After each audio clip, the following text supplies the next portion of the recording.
Baik hadirin yang kami hormati dan Allah muliakan.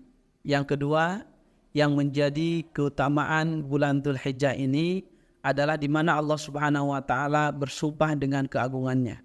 Sebagaimana Allah Subhanahu wa taala berfirman di dalam surat Al-Fajr, "Wal fajri walayalin ashri." Demi waktu fajar dan demi malam yang 10. Ulama tafsir berbeda pendapat tentang kalimat walayalin ashri.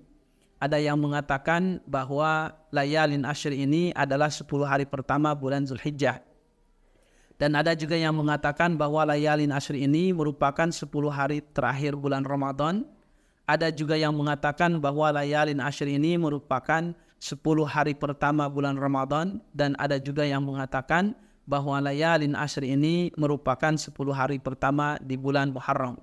Dan di dalam kitab Lataiful Ma'arif, Al-Imam Ibnu Rajab Al-Hamdali mengatakan bahwa pendapat yang mengatakan bahwa layalin ashri ini merupakan 10 hari pertama bulan Dzulhijjah adalah pendapat yang paling kuat, adalah pendapat yang insya Allah lebih benar, karena pendapat ini merupakan pendapat yang dipilih oleh jumhur ulama, mayoritas ulama, dan sekaligus juga merupakan pendapat Abdullah ibnu Abbas radhiyallahu anhu, sepupunya Rasulullah sallallahu alaihi wasallam.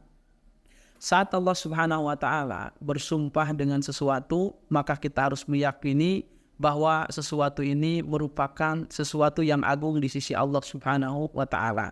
Dan perlu kita ketahui juga bahwasanya Allah Subhanahu wa taala bisa dan boleh bersumpah dengan apapun, dengan siapapun.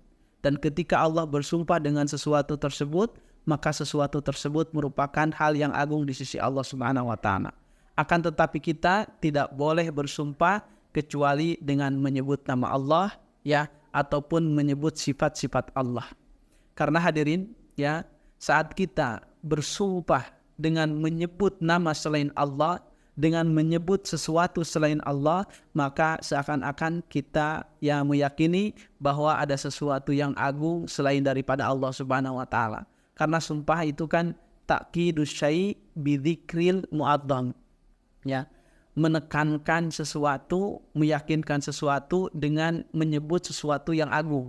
Ya, contoh perkataan kita ini kurang meyakinkan, maka kita bersumpah agar perkataan kita ini bisa diyakini oleh orang lain. Maka saat kita bersumpah dengan menyebut selain Allah, dengan menyebut nama selain Allah, dengan menyebut sesuatu selain daripada Allah, maka seakan-akan kita menganggap sesuatu tersebut lebih agung daripada Allah. Maka oleh sebab itu kita manusia ini tidak boleh bersumpah kecuali dengan menyebut nama Allah ataupun sifat-sifat Allah. Sedangkan Allah Subhanahu wa taala bisa bersumpah dengan menyebut apapun daripada makhluknya. Ya, dan sesuatu ketika Allah jadikan sesuatu tersebut untuk bersumpah, maka kita harus yakini sesuatu tersebut merupakan sesuatu yang agung di sisi Allah.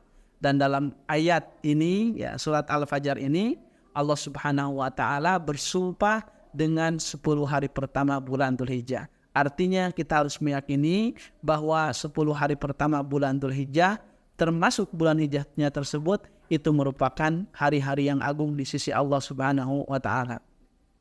Kemudian hadirin yang menjadi pertanyaan, manakah yang lebih utama? 10 hari terakhir bulan Ramadan atau 10 hari pertama di bulan Dzulhijjah?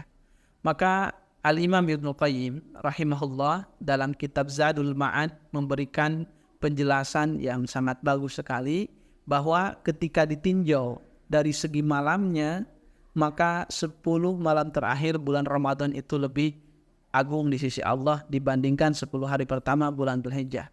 Tapi kalau ditinjau dari segi siangnya, maka 10 hari pertama bulan Dzulhijjah itu lebih baik daripada 10 hari terakhir di bulan Ramadan. Jadi kalau dilihat dari hari, 10 hari pertama bulan Dzulhijjah itu lebih afdol, itu lebih agung di sisi Allah. Tapi kalau dilihat dari segi malam, maka 10 malam terakhir bulan Ramadan itu lebih agung dan lebih afdol di sisi Allah Subhanahu wa taala.